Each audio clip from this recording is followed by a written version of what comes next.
Di tengah musim dingin yang menggigit, di sebuah desa kecil di pinggiran Eifel, Jerman, seorang pria Indonesia tampak membungkuk di antara barisan kandang rusa. Tangannya gemetar menahan dingin, tapi tak pernah berhenti memberi makan. Namanya Dani, pria yang tak pernah berpikir hidupnya akan berubah drastis, apalagi sampai menjadi perbincangan di tanah rantau. Dani berasal dari Brebes, Jawa Tengah. Ia tak tamat kuliah. Bahkan ijazah SMA-nya pun pernah hilang tersapu banjir. Tapi tekadnya besar. Demi ibunya, yang sudah renta dan menjanda, Dani nekat menjadi tenaga kerja informal ke Jerman. Lewat jalur yang penuh resiko, ia tiba di Eropa dan diterima bekerja di sebuah peternakan rusa milik keluarga Schneider. Setiap hari, Dani membersihkan kandang, menyiapkan rumput, dan memastikan rusa-rusa sehat. Ia tak pandai berbahasa Jerman, hanya mengerti sedikit kata dari radio yang sering ia dengarkan saat bekerja. Tapi satu hal yang membuatnya bertahan adalah ketulusan. Majikannya, Elsa Schneider, awalnya hanya menganggap Dani sebagai pekerja biasa. Tapi ada sesuatu dari cara Dani bekerja yang membuat Elsa mulai memperhatikan. Dani tak pernah membantah, tak pernah mengeluh, dan setiap Jumat, ia selalu terlihat duduk di belakang gudang, melantunkan zikir lirih, sendirian. Elsa yang duda beranak satu, sering memperhatikan dari jauh. Dalam hatinya, ia heran. Mengapa pria ini begitu tenang, begitu damai, padahal hidupnya berat dan ia jauh dari rumah? Hari demi hari berlalu. Suatu malam, saat salju mulai menumpuk di ambang jendela, Dani baru pulang dari kandang dengan tangan penuh luka karena kawat tajam. Elsa yang melihat itu langsung panik. "Kenapa kamu tidak bilang? Kenapa diam saja?" Dani menjawab pelan, "Saya cuma kerja, Bu. Luka ini kecil." Elsa diam. Ia menatap mata Dani, lalu berkata, "Kamu bukan cuma pekerja. Kamu manusia. Dan aku mulai merasa rumah ini lebih hangat sejak kamu datang." Dani hanya tersenyum. Ia tak tahu, malam itu adalah awal dari perubahan besar dalam hidupnya. Sejak malam itu, suasana di rumah peternakan Schneider berubah. Elsa menjadi lebih ramah, lebih sering mengajak Dani bicara, bahkan mulai belajar sedikit-sedikit bahasa Indonesia dari aplikasi ponsel. Dani sendiri merasa kikuk. Ia hanya pekerja, berpakaian lusuh, dan hidup dari sisa gaji yang sebagian besar dikirim untuk ibunya di Brebes. Namun Allah punya rencana. Rencana yang tak bisa ditebak, tapi jika ditarik dari benangnya, semuanya bermula dari ketulusan. Suatu sore, Elsa datang membawa 2 cangkir teh. Ia tahu Dani suka teh panas, bukan kopi seperti kebanyakan orang Jerman. "Ini teh melati, aku pesan dari toko Asia. Katanya kamu suka ini," ucap Elsa. Dani terdiam. Ia menatap cangkir itu sejenak, lalu tersenyum pelan. "Terima kasih, Bu." Elsa duduk di sampingnya, di dekat kandang rusa yang sunyi. "Kamu tahu, Dan, aku sudah lama sendiri. Setelah suamiku meninggal, aku tak pernah merasa rumah ini benar-benar hidup. Tapi kamu datang, dan entah kenapa, suasananya jadi berbeda." Dani menunduk. "Saya cuma kerja, Bu. Tak punya apa-apa. Bahkan tak bisa bicara Jerman dengan baik. Tapi kamu punya hati, dan itu cukup." Sunyi mengalun. Dari kejauhan, rusa-rusa berdiri tenang di bawah cahaya senja. Lalu, Elsa berkata hal yang membuat Dani tercekat. "Dan, kalau aku bilang, aku ingin kamu jadi suamiku, kamu akan bilang apa?" Dani terdiam. Ia tak yakin apakah ia salah dengar. Tapi ekspresi Elsa sungguh-sungguh. Wajahnya memerah. Tangan gemetar memegang cangkir teh. Saya ini siapa, Bu? Saya cuma anak kampung. Saya nggak layak." Elsa tersenyum. "Di mata manusia mungkin tidak, tapi mungkin di mata Tuhan, kamu lebih dari cukup. Aku sudah bicara dengan anakku. Kami tidak butuh orang kaya, kami butuh laki-laki yang bisa menjaga dan mencintai dengan benar." Dani menatap langit. Ia teringat ibunya. Terbayang wajah renta yang setiap malam ia doakan agar sehat, agar bahagia, agar tidak khawatir. "Kalau begitu, Bu," katanya pelan, "saya mau. Tapi izinkan saya sholat dulu. Saya ingin minta petunjuk sama Allah." Malam itu, Dani sujud lebih lama dari biasanya. Bukan karena ragu, tapi karena takut. Takut jika hatinya sombong. Takut jika niatnya tak lurus. Tapi di sela sujudnya, ia berkata, "Ya Allah, jika ini jalan MU, maka lapangkanlah. Jika ini bukan, maka kuatkan aku untuk mundur." Beberapa hari kemudian, pernikahan sederhana digelar. Hanya dihadiri tetangga desa, tanpa pesta megah.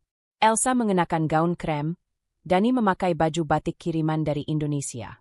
Di depan hakim sipil dan tokoh komunitas Islam setempat, mereka resmi menikah. Sejak hari itu, Dani bukan lagi hanya pekerja. Ia jadi suami, jadi bagian dari keluarga Schneider, dan jadi pusat dari kisah yang akan jauh lebih rumit ke depannya. Pernikahan Dani dan Elsa berjalan dalam harmoni. Walau tak sempurna, tapi keduanya saling menjaga.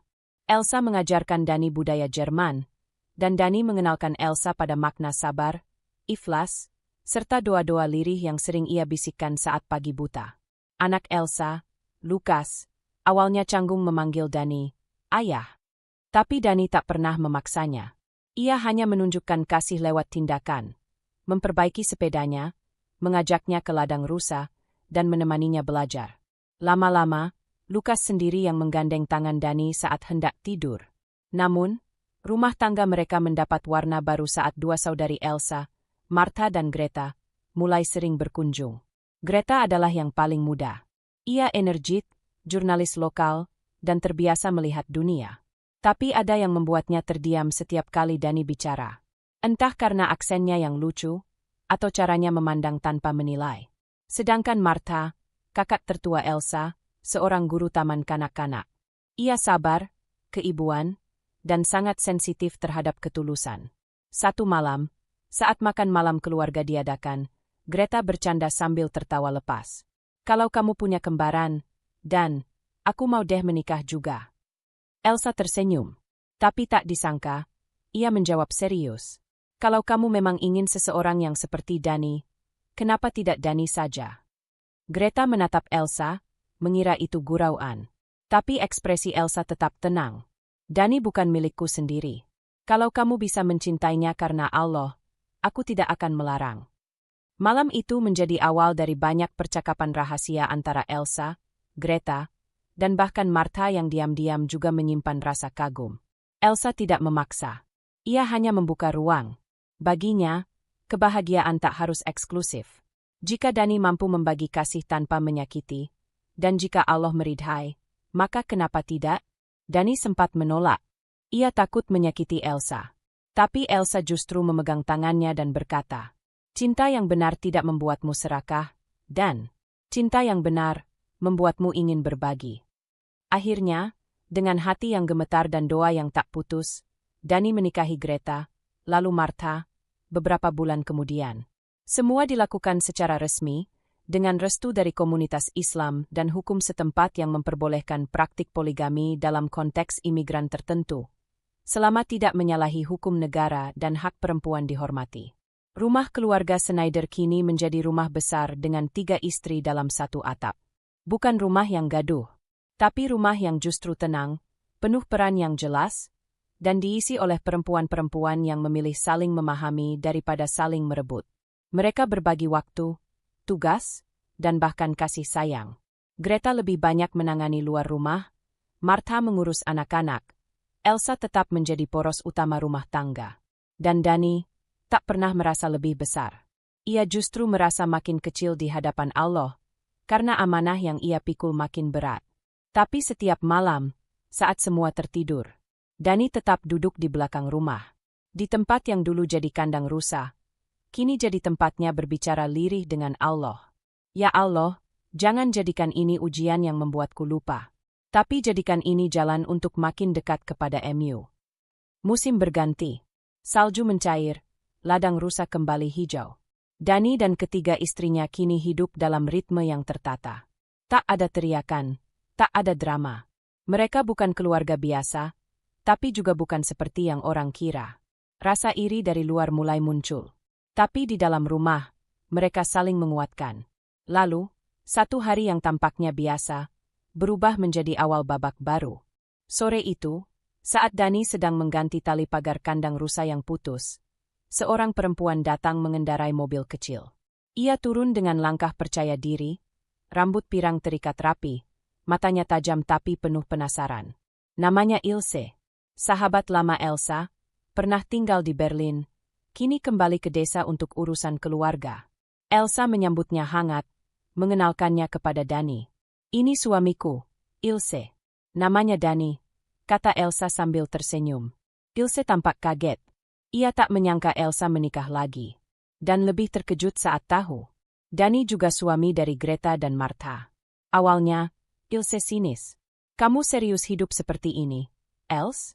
Kamu rela berbagi suami? Elsa hanya menjawab tenang. Kau tidak perlu mengerti, cukup tahu bahwa aku bahagia.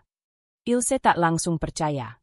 Tapi karena ia tinggal beberapa hari di rumah itu, ia melihat sendiri bagaimana suasana di dalamnya. Dani mengimami solat. Dani yang mencuci tangan Lukas sebelum makan.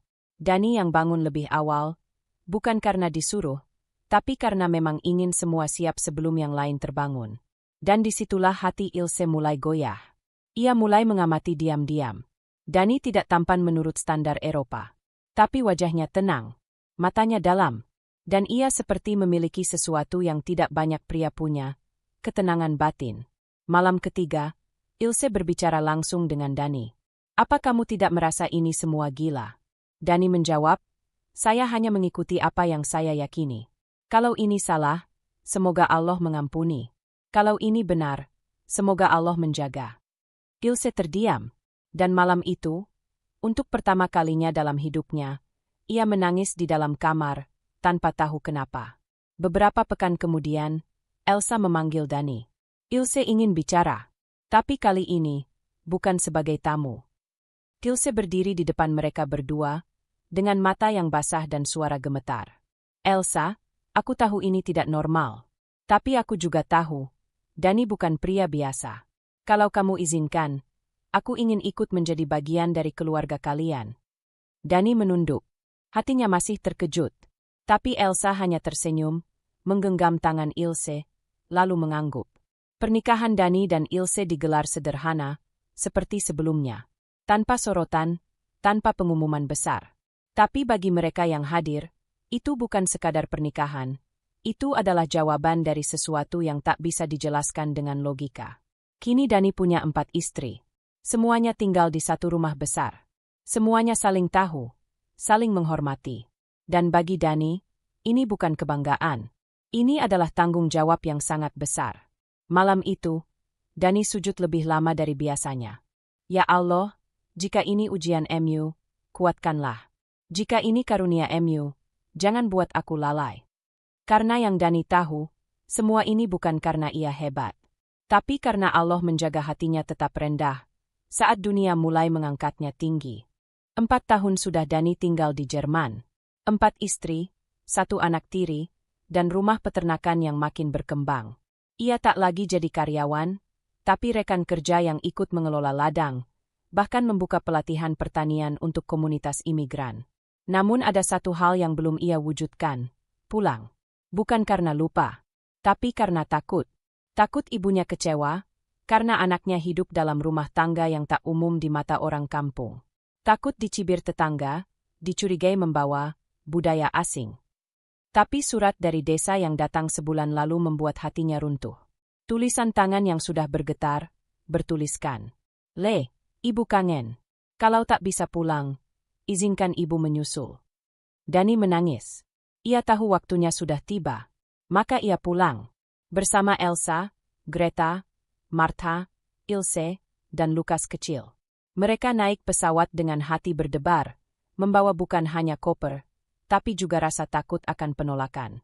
Brebes menyambut mereka dengan matahari yang terik dan jalanan sempit yang ramai. Anak-anak mengejar layangan, suara azan bersahut dari masjid-masjid kecil.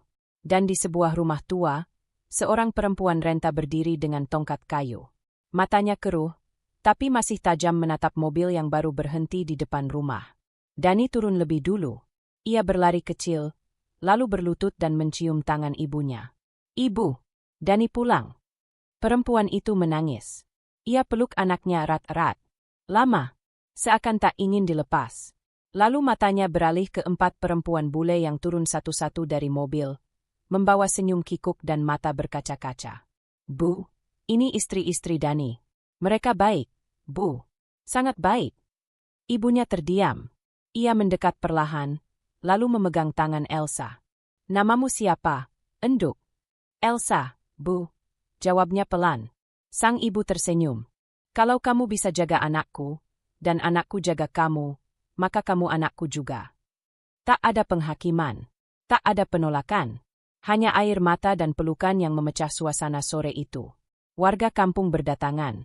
Awalnya heran, lalu terpana. Dani memperkenalkan satu persatu istrinya dengan jujur dan sederhana. Tak menyombong, tak membela diri. Ia hanya berkata, semua ini bukan karena saya hebat, tapi karena Allah memberi jalan, dan saya hanya berjalan di atasnya. Keesokan harinya, mereka mengadakan makan bersama. Bukan pesta mewah, hanya tumpeng dan pecel lele yang dibagikan untuk tetangga. Orang-orang mulai menerima. Karena mereka melihat langsung, Dani tidak berubah. Masih rendah hati, masih sholat di musola kecil, masih mencium tangan ibunya setiap pagi. Hari-hari di Brebes jadi kenangan yang tak bisa dibeli. Elsa belajar memasak sambal. Greta mengabadikan kehidupan desa untuk artikelnya. Martha mengajari anak-anak desa menggambar. Ilse mulai belajar mengaji. Dan sang ibu tak pernah lagi tidur sendiri. Karena kini, ia punya anak, cucu, dan menantu-menantu yang menjaganya dengan kasih sayang yang tak pernah ia duga datangnya dari negeri yang jauh. Setelah pulang ke Brebes, hidup Dani terasa lengkap. Ia berpikir, ujian terbesar telah ia lewati. Diterima oleh ibunya, disambut baik oleh masyarakat, dan bisa menjalani rumah tangga yang damai bersama 4 istrinya. Namun, justru saat merasa aman, datanglah gelombang yang mengguncang segalanya. Fitnah itu datang perlahan, seperti bisik-bisik di balik warung kopi dan status media sosial yang tak disebutkan nama, tapi ditujukan jelas untuk Dani. Laki-laki kampung kok berani poligami 4 bule. Pasti guna-guna tuh. Pura-pura religius, padahal matre. Kasihan istrinya, kayak dikumpulin buat pamer aja. Awalnya Dani diam. Ia memilih menunduk, tetap membantu warga desa, tetap mengisi pengajian kecil setiap malam Jumat. Tapi gosip itu makin liar. Bahkan ada yang menyebar hoaks bahwa Dani menerima bayaran dari para istri, bahwa pernikahan mereka hanya akal-akalan untuk dapat visa. Puncaknya, datang surat dari pihak desa. Isinya, undangan klarifikasi. Tak wajib, tapi diharapkan hadir untuk menjaga nama baik bersama. Dani datang, dengan peci hitam dan baju koko putih. Bersama Elsa yang menerjemahkan. Di ruang kecil yang dipenuhi tokoh masyarakat, Dani duduk dengan tenang. Seorang perangkat desa bertanya, Mas Dani, mohon maaf, kenapa harus menikah 4? Kenapa bukan 1 saja? Dan fokus. Dani menghela napas. Ia tak ingin berdebat, tapi ia tahu, diam kadang bisa membunuh lebih dalam. Bapak, Ibu, saya tidak mencarinya. Saya tidak membanggakannya. Tapi Allah yang membuka jalan itu. Saya jalani dengan tanggung jawab, bukan nafsu. Dan istri-istri saya, mereka datang bukan karena harta, karena saya juga tidak punya apa-apa. Lalu Elsa berdiri. Dengan bahasa Indonesia terbata-bata, ia berkata, kami tidak dipaksa. Kami mencintai Dani, bukan karena uang, tapi karena hatinya. Kalau ini salah, maka kami semua salah. Tapi jika ini benar, jangan salahkan karena bentuknya tidak biasa. Ruangan hening. Tak ada yang menyahut. Hanya seorang ustadz tua di pojok ruangan yang angkat bicara. Saya mengenal Dani sejak kecil. Ia bukan anak sempurna, tapi ia anak yang menjaga sholatnya. Jika Allah beri ia ujian dalam bentuk amanah 4 istri, maka biarlah Allah yang menilainya. Kita bukan hakim. Satu persatu kepala menunduk. Fitnah itu memang belum sepenuhnya padam.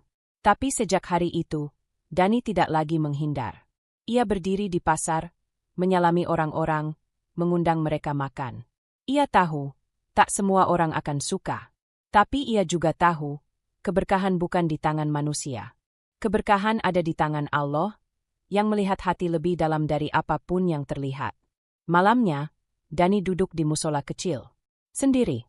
Ia buka Al-Quran kecil pemberian ayahnya dulu, yang kertasnya sudah menguning. Dan di ayat yang ia baca, tertera, "Sesungguhnya bersama kesulitan, ada kemudahan." Dani tersenyum.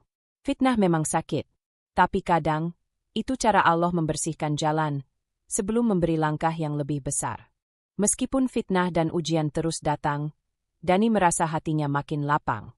Ia tahu, semakin besar ujian, semakin besar pula pahala yang menanti jika kita tetap sabar dan menjaga iman. Ia tak pernah lagi merasa sendiri. Meskipun beberapa orang masih mencibir, ia tetap melangkah dengan keyakinan bahwa yang terpenting adalah ketulusan niat di hadapan Allah. Dani menyadari bahwa ujian itu bukan hanya datang dari luar, tetapi juga datang dari dalam dirinya sendiri. Kadang, keinginan untuk mempertahankan kehormatan diri membuatnya ragu. Namun, ia kembali mengingat pesan dari ayat Al-Quran yang selalu menenangkan hatinya. Wa'alamu annallaha ma'as sabirin. Dan ketahuilah bahwa sesungguhnya Allah bersama orang-orang yang sabar. Selama berbulan-bulan, ia berusaha menjaga keluarga. Ia membimbing Elsa, Greta, Martha, dan Ilse dengan penuh cinta dan pengertian. Ia berbicara kepada mereka tentang pentingnya saling menghormati, saling berbagi, dan yang paling utama, saling berdoa. Dan tak terasa, tahun demi tahun berlalu. Lukas tumbuh menjadi anak yang penuh kasih dan kepedulian. Anak-anak yang lain pun ikut berkembang, berlari ke sekolah, berangkat bersama dengan senyum yang tulus. Dani, sebagai seorang ayah, merasakan kebahagiaan dalam bentuk yang berbeda. Kebahagiaan yang bukan berasal dari pencapaian duniawi, tetapi dari ketenangan hati yang hanya bisa diberikan oleh Allah. Pernikahan mereka bertahan karena satu alasan, cinta yang hakiki. Cinta yang tidak mencari keuntungan duniawi, tetapi cinta yang murni karena Allah. Dani dan istrinya saling mengingatkan, saling berdoa, dan saling melengkapi. Setelah beberapa tahun tinggal di Indonesia, Dani memutuskan untuk kembali ke Jerman. Bukan karena masalah apapun, tetapi karena ia merasa sudah waktunya untuk membawa keberkahan itu ke tempat lain, berbagi ilmu dan ketenangan yang ia dapatkan selama bertahun-tahun. Ia merasa bahwa hidup ini adalah perjalanan panjang. Ada banyak hal yang harus dipelajari, dan banyak hal yang harus diberi. Dan, ia ingin keluarga besarnya tahu bahwa kebahagiaan bukan semata-mata di dunia ini, tetapi di akhirat nanti. Mereka harus terus berusaha menjadi orang yang lebih baik, bukan hanya untuk diri sendiri, tetapi juga untuk orang lain. Di saat-saat terakhir sebelum mereka kembali, Dani berdiri di tepi pantai, melihat matahari tenggelam, dan berbicara dalam hati. Ya Allah, terima kasih telah memberi aku kesempatan untuk hidup dalam cinta yang penuh berkah. Semoga setiap langkah kami selanjutnya selalu dalam petunjuk MU. Dan bersama keluarga yang ia cintai, Dani melangkah menuju perjalanan baru. Tidak ada akhir yang lebih baik selain jalan yang diberikan oleh Allah. Karena setiap ujian, setiap rintangan, dan setiap kebahagiaan adalah bagian dari takdir yang harus dijalani dengan sabar, ikhlas, dan penuh cinta.